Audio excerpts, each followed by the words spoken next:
Hello. My dad always blames my sister for my mom's death. My dad always blames my sister for my mom's death. And now that my little sister calls me daddy, he regrets it. I'm 24 and the older brother to my little sibling, who's 5. I was always the one who had to take care of my sister. For privacy, I'll call her Lily. For some background, my parents had me as teenagers. They were 15 and 16 at the time. Even as a kid, I could always feel that they regretted having me. After I was born, both my mom and dad were practically disowned by their families. My mom had to drop out of high school to take care of me while my dad worked 2 jobs just to provide, and even then, they couldn't afford a home. They lived with my mom's older sister until I was 9, and my dad got his GED and managed to get a better job and move us out. Despite our living situation improving, it was clear to me that they believed their lives were ruined because of me. Whenever I misbehaved like any normal child, they'd use the fact that they gave up their lives for me, and I still had the audacity to behave like this. Even when I never misbehaved, they never treated me with much love. I barely got new clothing. They'd get my clothes from Goodwill and practically refused to get me anything nice unless they had to. Birthdays, parties, meeting friends. My birthdays were always celebrated with the bare minimum. They'd get me a cupcake and a single gift, nothing that I wanted. Despite everything, I was still a child who just wanted their love. But as I grew older, I began to accept I wouldn't get it and made peace with that. I guess somewhere along the line my parents realized I gave up on them, as throughout my teen years they, mainly my mom, began to treat me better. But at that point, I wasn't the child who begged for their love anymore. I never received the love of my parents, and I wasn't asking for it anymore. Although I can't say I kept hating them, my feelings began to feel neutral towards them. In my eyes, we were practically strangers. I never got to know them truly, as they raised me with the bare minimum and never had any real conversations with me, never spent any quality time with me. They also knew nothing about me, so them suddenly trying to play parents with me was awkward, to say the least. When I was 18, my mom got pregnant, and I guess that was when they gave up on trying to fix things with me. They could have a new child to start over with. They didn't treat me poorly again, but instead it felt like we were strangers living in the same home. When I turned 19, my mom gave birth to a girl, but due to some complications, she didn't end up surviving. This crushed my dad. Not only did he begin to resent me for not being as sad as he was over her death, she was barely a mother to me, so there wasn't much to be sad over. But he also blamed his daughter for killing his wife. He was never home after the incident, and I was left taking care of my sister. I ended up having to take a break from college after I came home from my classes to find my sister screaming with hunger in an unchanged diaper while my dad was out drinking. I took care of Lily full-time and called out my dad multiple times, but he always got angry and ended the conversation with him saying I could always leave Lily at the fire station. I eventually gave up on forcing him to be a father. Despite everything, I truly loved Lily. She was the sweetest and cutest kid. She was almost always smiling and surprisingly slept through the night. Once she was old enough, I enrolled her in daycare and continued my education while working night shifts. I always made sure to leave a good portion of afternoons empty so I could spend time with her. She always knew who her actual father was, and as she grew older, she began to try and spend time with him. I guess she began to follow him around the house. Of course, that quickly ended after he blew up on her, and she began to fear him. I realized she saw me as a parental figure despite the fact she knew I was her brother. When she was old enough for preschool, I found out she was telling people I was her father. I never mentioned it to her and just let it be until she gave her Father's Day card she made in preschool to me. I then told her if she wanted she could call me Dad, and since then, she's been calling me Daddy. My dad ended up getting a girlfriend and began to change himself. He stopped drinking, got a better job, and even began to take over a majority of the bills other than the portion I agreed to pay to stay living here. He never really tried being a father to Lily. He did begin to eat breakfast with us, but that breakfast was spent in silence other than me and Lily talking. Fast forward to a few months ago on Lily's birthday. I had planned a party for her and invited her preschool class. My dad ended up attending, as I guess his girlfriend thought it would be a good time to meet his daughter, as she was the one who looked excited to be here. Anyway, while she was opening gifts, I surprised her with one of those kids' electric cars. She screamed and hugged me, yelling how she loved me and called me Daddy. After the party and after Lily was fast asleep, my dad asked me what the hell happened. I was confused until he yelled, asking why his daughter was calling me Daddy. I asked him if he seriously didn't know why and told him that I was the one who raised her. I bought her everything. I celebrated her firsts. I was the one who didn't abandon her. He was quiet and went to bed. Since then, he's tried to play father and talk to her. But he was a stranger to her. She was a sweet girl, so she entertained my dad's conversation, but he could tell how awkward she felt, and it was clear it hurt him. Despite how selfish it is, I don't want their relationship to get better. After all, just as she saw me as her dad, I saw her as my daughter. I graduated college, and I'm looking for a better job so I can move Lily and me into our own home. I may be a bad person for enjoying my dad's misery and regret, realizing he ruined his chances of having a relationship with his daughter, but I'll never be as bad as him. Edit. Thank you guys for all the support and advice. As people suggested, I might be deleting this post soon to avoid any chance of my dad finding out before I'm ready for the custody battle. I'll use the advice you guys gave me. I know it was risky posting it here as people find out, but I never had anyone to talk to about all of this before, so it was nice to be able to let everything out for the first time. Now let's talk about the second story. My wife Kelly told my AP, "I'd rather be 80-year-old me than 20-year-old you, and it haunts me every day." My wife and I were high school sweethearts. We are both 40 and have been together for 25 years. We have 2 children together, 5 and 6. For the past 5 years, I have thought that we are together because we basically grew up together. I met my now girlfriend Jessica, who's 28. I know I'm 12 years older, but I met her at work. She is beautiful and attractive, and I thought she was this new change I wanted. Instead of breaking it off with Kelly and doing the right thing, I cheated and got caught. Kelly was so gracious about it. She didn't want us to be together anymore. This was a year ago, and I left our house and rented an apartment. We have yet to start the divorce, although I don't want to, and neither of us is talking about it. Jessica, however, is not so happy about this, mainly because I left our big house, which was originally my house, to Kelly and our daughters. I inherited it from my grandparents, and it is worth a fortune right now. Jessica means that it is my family home, and for me, yes, it is.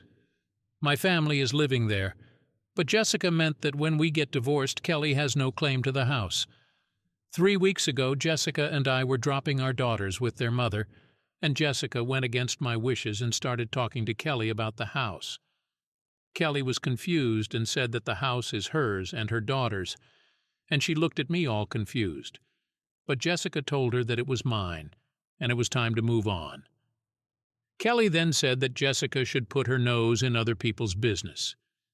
Jessica became angry and said that Kelly is a hag who is bitter because she's old. Kelly smiled and said, "Is your age your only redeeming quality, because that won't last?" Then she said that she'd rather be 80-year-old herself than 20-year-old Jessica. She wasn't angry or bitter. She isn't old either. She is 40, like me. Am I so old according to Jessica? She's very beautiful too. I don't know what Jessica was thinking. I felt so ashamed and angry with myself. Jessica was immature and embarrassing. I've been unhappy for months now, but if I break it off, it means that I have hurt my family for nothing. Kelly called me the next day and said that maybe we should start talking about divorce. I broke down crying the moment we ended the call. Now every time I see her, I want to be in her arms and cry. Just thinking about 80-year-old her with 80-year-old me beside her, the way we envisioned ourselves every time we saw an elderly couple holding hands or kissing, and we thought, this will be us too. I realized I'd rather have 80-year-old her than 20-year-old anyone, but I have messed that up. I couldn't get the image of Kelly's calm, biting words out of my head. She'd always been strong-willed, but that day she showed a side of herself I hadn't fully seen before. Jessica was livid, of course, ranting about how Kelly had no right to claim the house or even speak to her that way. But honestly, deep down, I knew Kelly was right. Jessica started pushing harder for me to expedite the divorce, and her nagging got worse each day. She wanted that house, but it wasn't just about the property. It was a symbol of my old life, the life she wanted to erase so we could start fresh. But could I really start over when every fiber of my being was tied to the past? One night, Jessica and I had a massive argument. She was yelling about how unfair it was that Kelly still had the house while we were stuck in a small apartment. She threw a vase across the room, shattering it against the wall. I just stood there, watching the pieces scatter, feeling like they mirrored my life. Everything was broken. "Why do you care so much about that house?" I finally snapped. "It's just a building." "It's not just a building," Jessica shot back. "It's our future, it's security, it's what you owe me for turning my life upside down." I was tired of the constant fighting, tired of the guilt that gnawed at me every day, tired of missing the life I had with Kelly and the girls. "I don't owe you anything," I said, trying to keep my voice steady. "I made a mistake and I'm trying to make it right, but you pushing me to take away from my kids isn't going to fix anything." Jessica looked stunned. It was the first time I'd really stood up to her since everything blew up. "So that's it?" she asked, her voice cracking. "You're just going to stay married to her?" "I don't know," I admitted. "I just know that my daughters need stability, and ripping their home away isn't the answer." The next day I went to see Kelly. She opened the door, her expression wary. "What do you want, Dave?" she asked, not unkindly, but with the weariness of someone who'd been through too much. "I need to talk," I said. She let me in, and we sat in the living room, the same room where so many of our memories were made. I looked around, feeling a wave of nostalgia mixed with regret. "I can't keep doing this," I said finally. "Jessica, she's pushing for the divorce, for the house. But I can't take it from you and the girls. It's their home." Kelly sighed, her expression softening just a bit. "Dave, the girls need a stable environment. They need to feel secure. If that means you have to fight Jessica on this, then do it." "I will," I promised. I don't know how to make things right." Kelly looked at me for a long moment. "Maybe you can't make things right," she said softly. "But you can stop making them worse. Be there for your kids. Show them you're not the man who walked out." I nodded, feeling the weight of her words. I wanted to be that man, the father my daughters deserved. But it was hard, so damn hard, with Jessica constantly in my ear, reminding me of the life I was supposed to build with her. As I left Kelly's house, I felt a strange mix of relief and sadness. Relief because I'd made a decision. Sadness because I knew it meant facing a tough road ahead. Jessica wasn't going to take this easily, and I had to be prepared for the fallout. When I got back to the apartment, Jessica was waiting. "So, did you talk to her?" she asked, arms crossed. "Yeah, I did," I said. "And I'm not taking the house from Kelly and the girls. They need it more than we do." Jessica's face twisted with anger. "You're choosing them over us," she spat. "I'm choosing to do what's right," I said. "And if you can't understand that, then maybe we need to rethink everything." She stared at me, stunned into silence.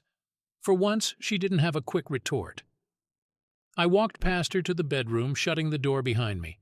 I needed space, time to think, and most of all, I needed to figure out how to piece my life back together, not for Jessica, but for my daughters and myself. I knew the coming days would be tough, filled with more arguments and difficult choices. But for the first time in a long while, I felt like I was taking a step in the right direction. I was ready to fight for my kids, to give them the stability they needed, and maybe, just maybe, find a way to heal the wounds I'd caused. The next few days were a blur of tension and silent battles. Jessica sulked around the apartment, clearly fuming but not saying much. I could feel the storm brewing. but I was too tired to confront it head-on. I spent as much time as I could at work or out trying to clear my head and figure out my next steps. One evening I got a call from Kelly. It was unusual for her to call me directly, and my heart raced as I answered. "Hey, what's up?" I asked, trying to keep my voice calm. "Dave, can you come over? The girls want to see you and we need to talk," she said, her tone clipped. "Sure, I'll be there in a bit," I replied, feeling a knot form in my stomach. This was it. The conversation I knew was coming but dreaded all the same. When I arrived, Kelly was waiting at the door. She didn't waste any time with pleasantries. "The girls are in the living room. Go say hi, then we need to talk in the kitchen," she said, stepping aside to let me in. I found Emma and Sophie playing with their toys, their faces lighting up when they saw me. "Daddy!" they shouted in unison, running over to give me a hug. My heart ached with love for them and regret for everything I'd put them through. After spending a few minutes with them, I headed to the kitchen where Kelly was already seated, a cup of coffee in her hand. She motioned for me to sit down, and I did, feeling like a schoolboy about to be scolded by the principal. "Dave, we need to finalize the divorce," she said bluntly. "This limbo isn't good for anyone, especially the girls." I nodded, knowing she was right. "I know, Kelly. I've been thinking the same thing, but Jessica, she's been making things difficult." Kelly snorted. "Jessica's not the problem, Dave. You are. You need to decide what you want and stick to it. If you want to be in the girls' lives, you need to show it." "I do want to be in their lives," I protested. "It's just, everything's so messed up right now." "And whose fault is that?" she snapped. "You made this mess, Dave. Now you need to clean it up." Her words stung, but they were true. I had made a mess of everything, and it was up to me to fix it. "You're right," I admitted. "I'll talk to a lawyer and get things moving. The girls deserve better than this." Kelly softened slightly, her expression less harsh. "They do, Dave, and so do you. But you need to stop letting Jessica control everything. Stand up for yourself and for them." That night I lay awake in bed thinking about what Kelly had said. I knew she was right. I needed to take control of my life, stop letting Jessica dictate my actions. It was time to be the father my daughters needed. The next morning I called a lawyer and set up an appointment. When I told Jessica, she flew into a rage. "So you're just going to give her everything?" she screamed. "The house, the kids, everything." "I'm doing what's right for my daughters," I said firmly. "If you can't handle that, then maybe you should think about what you really want." Jessica stormed out, slamming the door behind her. I felt a strange sense of relief. It was like a weight had been lifted off my shoulders. I was finally taking steps to fix my life, and it felt good. Over the next few weeks, I worked with the lawyer to draft the divorce papers. I made sure the house would remain with Kelly and the girls, and that I would have joint custody. It wasn't easy, and there were plenty of arguments with Jessica, but I stood my ground. One evening, as I was packing some things to move back into my parents' house temporarily, Jessica came home. She looked exhausted, her anger replaced by something that almost looked like resignation. "Dave, can we talk?" she asked quietly. I nodded, setting down the box I was holding. "Sure. What is it?" She sat down on the couch, looking at her hands. "I've been thinking, maybe we rushed into this. Maybe we both need to take a step back and figure out what we really want." I sighed, sitting across from her. "Jessica, I've thought about it a lot. I need to be there for my kids. I can't keep living this way, torn between two lives." "I know," she whispered, "and I'm sorry for pushing you so hard. I wanted a future with you." "I wanted that too," I admitted, "but not at the cost of my kids' happiness." We sat in silence for a while, the weight of everything hanging between us. Finally, Jessica stood up. "I think I need to go stay with my sister for a while. Give us both some space to think." I nodded. Maybe that's for the best. As she left, I felt a strange mix of sadness and relief. It was the end of something, but also the beginning of something new. I didn't know what the future held, but for the first time in a long time, I felt like I was on the right path. That night, I called Kelly. Hey, I just wanted to let you know. I'm moving forward with the divorce, and I'm going to be there for the girls, no matter what. Good, she said softly. That's all I've ever wanted, Dave. As I hung up the phone, I felt a sense of peace. It wasn't going to be easy, but I was ready to fight for my kids and for a future where I could be the father they deserved. And maybe, just maybe, I could find a way to heal the wounds I'd caused and build a new life from the ashes of the old one. The days that followed were a whirlwind of paperwork, meetings with lawyers, and tense conversations with Jessica. She was staying with her sister, and while it provided the space we both needed, it also made things feel final. I focused on my daughters, spending as much time as I could with Emma and Sophie. Every smile, every laugh reminded me why I was doing this. One afternoon, I picked the girls up from school and took them to the park. Watching them play, I felt a sense of clarity. This was where I needed to be, with my kids, providing them with a stable, loving environment. I couldn't change the past, but I could make sure their future was better. Kelly and I were getting along better too. Our conversations were still businesslike, but there was less tension. She seemed to appreciate the effort I was putting in, and that made things a little easier. I knew she didn't trust me completely.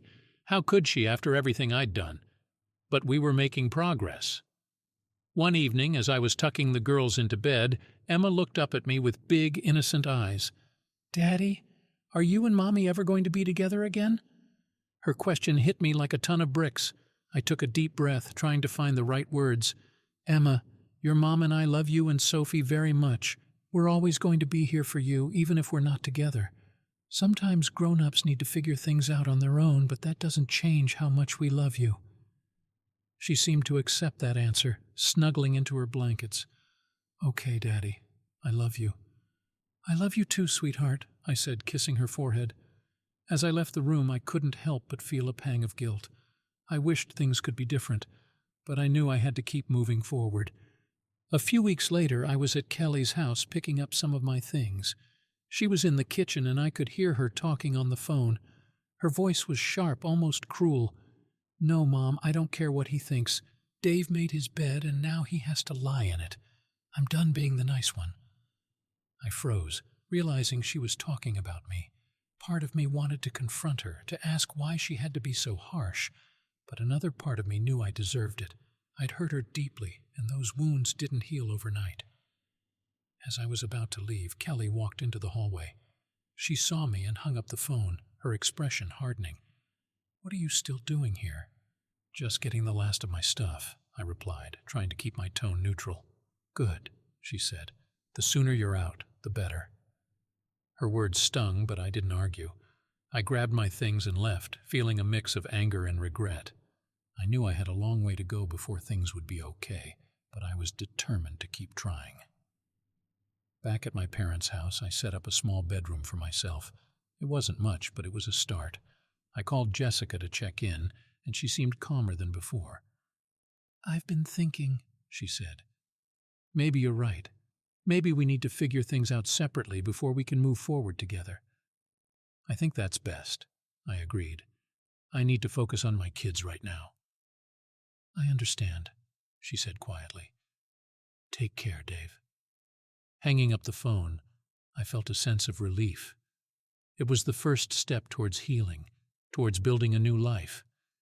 I spent the next few days settling into a routine. Work, spending time with the girls, and working with the lawyer to finalize the divorce. One evening, Kelly called. Her tone was less harsh than before, almost understanding. "Dave, we need to talk about the holidays. The girls are asking questions, and we need to have a plan." "Of course," I said. "What are you thinking?" "Let's split the time. You can have them for Thanksgiving, and I'll have them for Christmas. We can alternate each year." "That sounds fair," I agreed. "Thank you, Kelly." "Don't thank me," she said bluntly. "I'm doing this for the girls, not for you." "I know," I replied, "but still, thank you." As the weeks went by, Things slowly started to improve. Jessica and I remained civil but distant.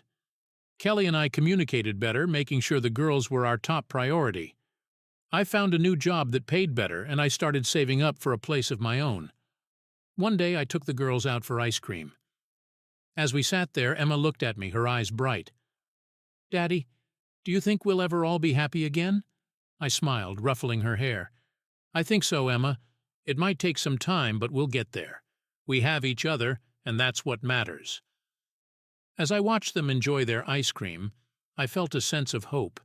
It wasn't going to be easy, but I was ready to face whatever challenges came my way. For my girls, for myself, and for the future we all deserved. The days leading up to Thanksgiving were busy but filled with a sense of purpose. I wanted to make sure everything was perfect for Emma and Sophie. I decorated my parents' house, cooked their favorite dishes, and even planned a few games. This was my chance to show them that even though things were different, they could still be special. On Thanksgiving morning, Kelly dropped the girls off. She stayed in the car, watching as they ran up to me, their faces bright with excitement. "Daddy, Daddy!" they shouted, hugging me tightly. "Hey, my little turkeys!" I laughed, lifting them up. "Ready for some fun?" They nodded eagerly, and I led them inside. My parents had done their best to make the house welcoming, and it felt good to have a family atmosphere again. As we sat down for dinner, I couldn't help but feel grateful. Despite everything, I had my girls, and that was what mattered most. The day went off without a hitch. We played games, watched movies, and even made a few crafts. As I tucked Emma and Sophie into bed that night, they both hugged me tightly. "This was the best Thanksgiving ever, Daddy," Sophie whispered. "I'm glad you had fun," I said, kissing their foreheads. "Sweet dreams, girls." After they fell asleep, I sat on the porch thinking about the future. I knew there were still many challenges ahead, but I was ready to face them. For my daughters, I would do anything. A few days later, Kelly called again. "We need to talk about Christmas," she said, her tone as sharp as ever. "I don't want any confusion about the plans." "Of course," I replied, trying to keep my voice calm. "Let's figure it out."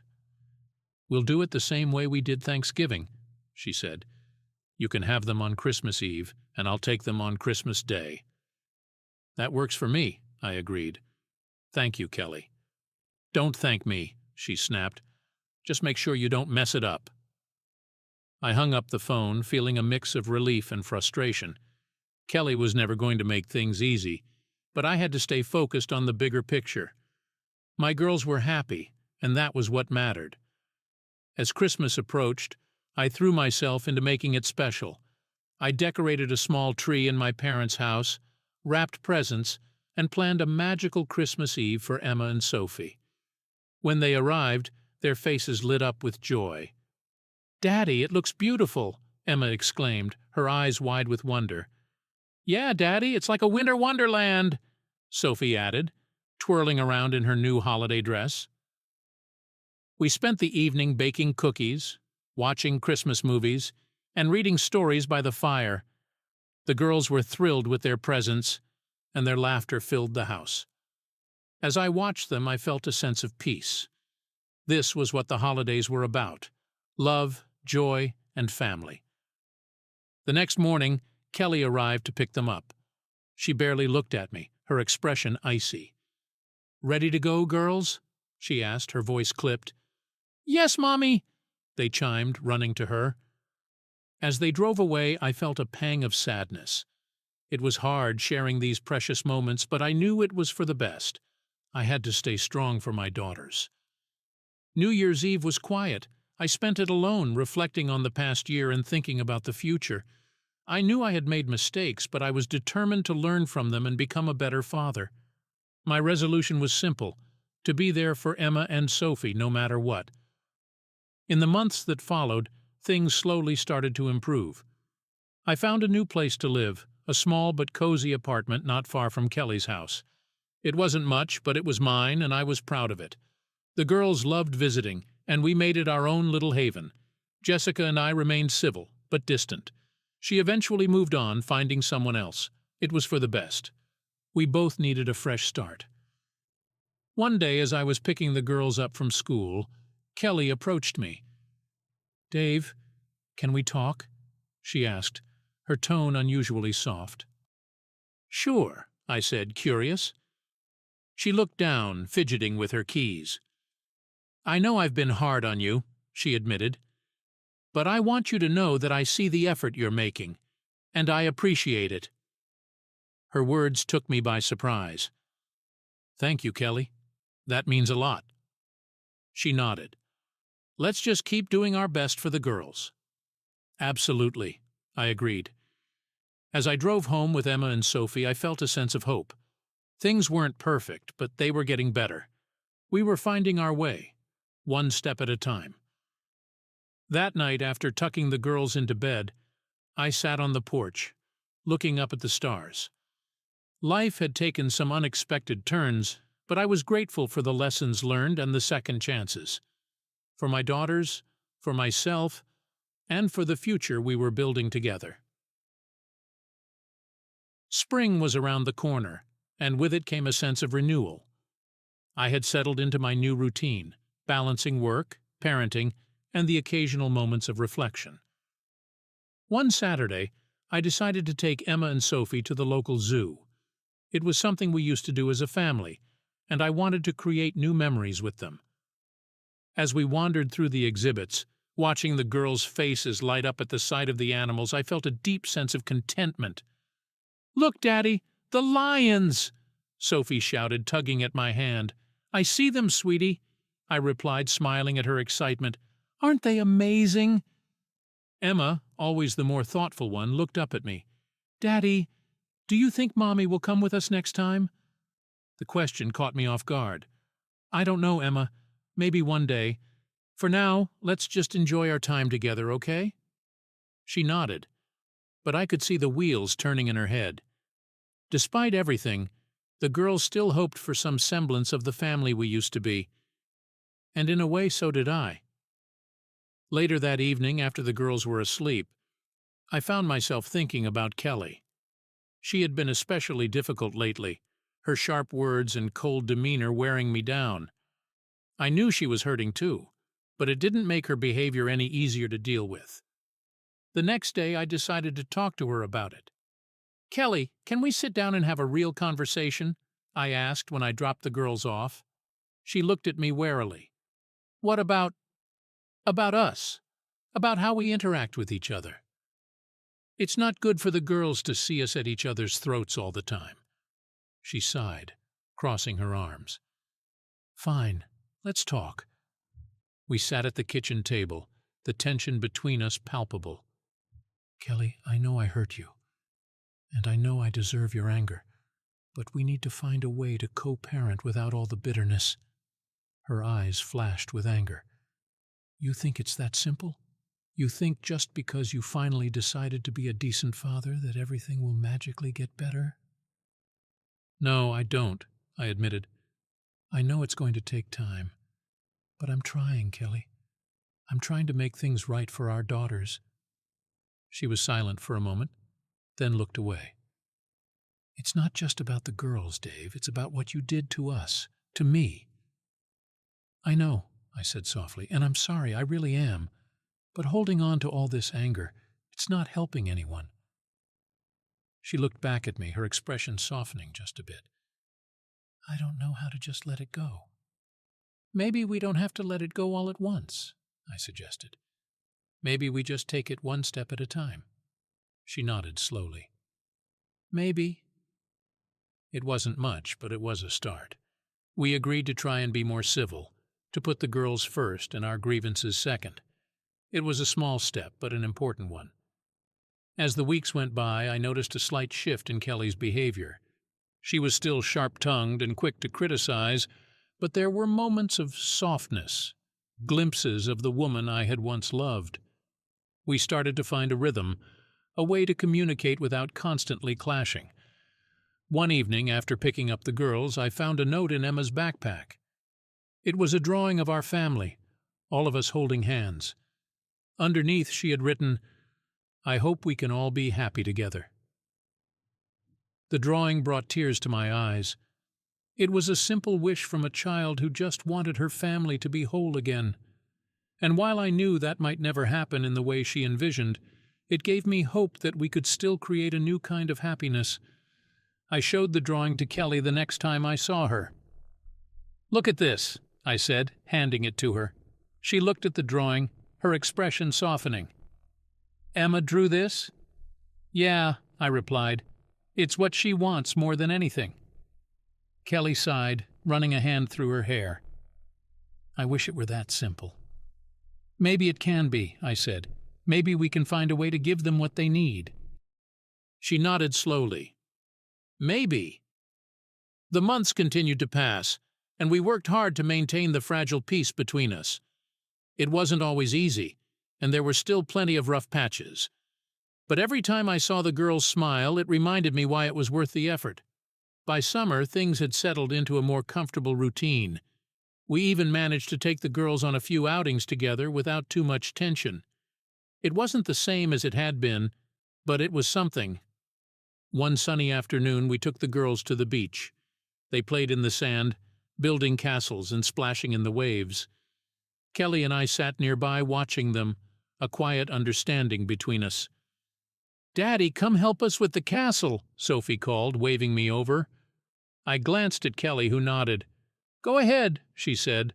"I'll keep an eye on our stuff." I joined the girls, helping them build an elaborate sand castle, complete with a moat and towers. As we worked, I felt a sense of peace, a feeling that maybe, just maybe, things would be okay. Later, as the sun began to set, we packed up our things and headed home. The girls fell asleep in the back seat, exhausted from the day's adventures.